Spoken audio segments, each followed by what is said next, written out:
Hello, everybody. Welcome back to another match reaction episode of Late Night Football. Just going to cover the Europa League fight. If you want to call it a battle that happened there. I mean, it's finished. Crystal Palace won, Manchester United nil. As we expected, I think I said this as well. Crystal Palace were going to beat Manchester United. It just looked that way. But United is still in the Europa League because West Ham lost as well. Sadly, Brighton beat them. Brighton 3, West Ham United 1. And I think West Ham United will be disappointed. I think they have every right to be disappointed, and they will be disappointed because, I mean, they should have won that game. They were 1-0 up. You would expect them to win it. And maybe the long season. They've had a big long season. They've had to play all the way to the semifinals of the Europa League. It's a grueling competition. There might have been a few tired legs. And therefore, it makes sense that they kind of wilted away towards the end.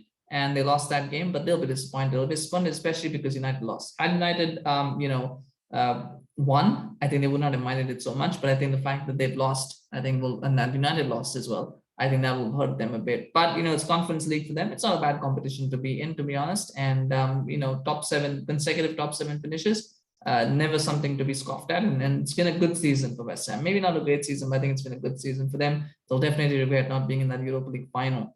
But such are the vagaries of football, and so it's a great effort though from West Ham. It's been a wonderful season, a great effort, wonderful effort from Brighton as well. I mean, Graham Potter is a seriously good manager, and I just hope if Spurs are going to keep Conte, it looks like they're going to keep Conte. I just wish Potter would go, because there's a vacancy at Dortmund right now. Probably not going to be filled by someone else though. But she's got to be looking at opportunities to go abroad. I just wish the managers would look at that opportunity. I know Potter's managed abroad already. He's got to look at maybe going to a Champions League club abroad where maybe he can compete for a title. Maybe he can compete for that, because beyond the top 6, all you're really doing, and you might get maybe not top 7 with Newcastle, but unless you're getting those top 7 jobs, you really only kind of spinning the wheels. And I don't think Brighton have it in them to challenge for the Champions League. They might be able to challenge for the Conference League or the Europa League spots, but I don't think they'll be able to ever compete in the Champions League. So therefore, got to keep moving up. Otherwise, then you get like more stagnated. But anyway, that's there.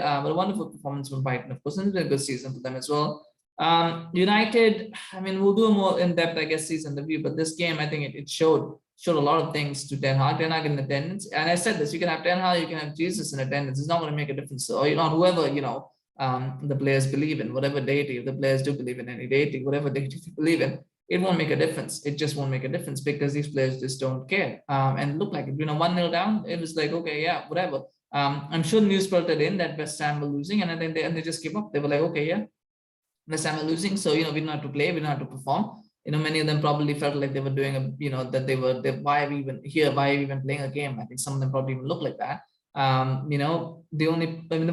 was no positive. I'm not going to take any positives from that performance. I think it was a poor performance. But the one thing few things I think the one will be to notice that Ten Hag would have seen that midfield. That of Fred and Scott McTominay were both abysmal. And I do like Scott McTominay, but the problem is he's just not good enough. And I thought that's something there that then I will look at and go, yeah, where's the checkbook to get Frankie de Jong? Where's the checkbook to get some other midfielders? I need midfielders in that team, and he needs midfielders in that team because they're losing Matic as well. So they're gonna need that. Defensively, I think either Maguire and Lindelof again look very, very raw, very, very shaky, very, very average as well. I would say ordinary, average, whatever the word is, and I think that's something as well that he's going to be thinking about. Obviously, Dalot wasn't that good. Dallas is really only a backup anyway. And then, of course, the big one is the fact that Rashford didn't play today. I don't know if he was injured. I don't know what happened, but he wasn't there. And you've got an issue where Ronaldo's not playing, and you've got that and Sancho's not playing, and still Rashford doesn't play. He plays Hannibal Mejbri there. He plays Mejbri. He plays Mejbri. He plays Garnacho. He plays Shoretire. He doesn't play him. So that's something. Rashford's future will be interesting to watch over the summer as well, and what the future holds for him. But he didn't play today. I don't think it would have made a difference. I think the big point is that it wouldn't have made a difference. You had Rashford there, you had Pogba there. It just wasn't going to make a difference. Maybe Sancho might have made a difference, maybe, but that's debatable. Those guys, they were not going to make a difference. So that's just what it is. But it's the end of the season. It's a horrible season, and it's over. I think the only positive for us as fans is that the season is over.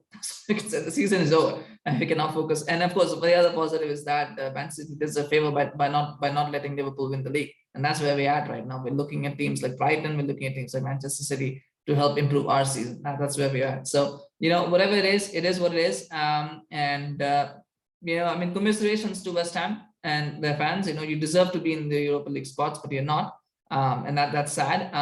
Commiserations to United fans for having to put up with the season, having to put up with that team. I'm not going to say congratulations to United because they don't deserve it. But that's what it is. Share your comments. Let me know what you thought about the game. Of course, if you haven't seen my match reaction on the City's title win, do check that out as well. It's a fantastic video as well. And we've got a couple more to come. So stay tuned for that. Do subscribe to our channel, Facebook, YouTube.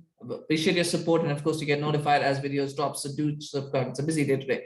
Lots happening, so do stay tuned for that. Thank you so much, and we'll see you again very soon. Bye bye.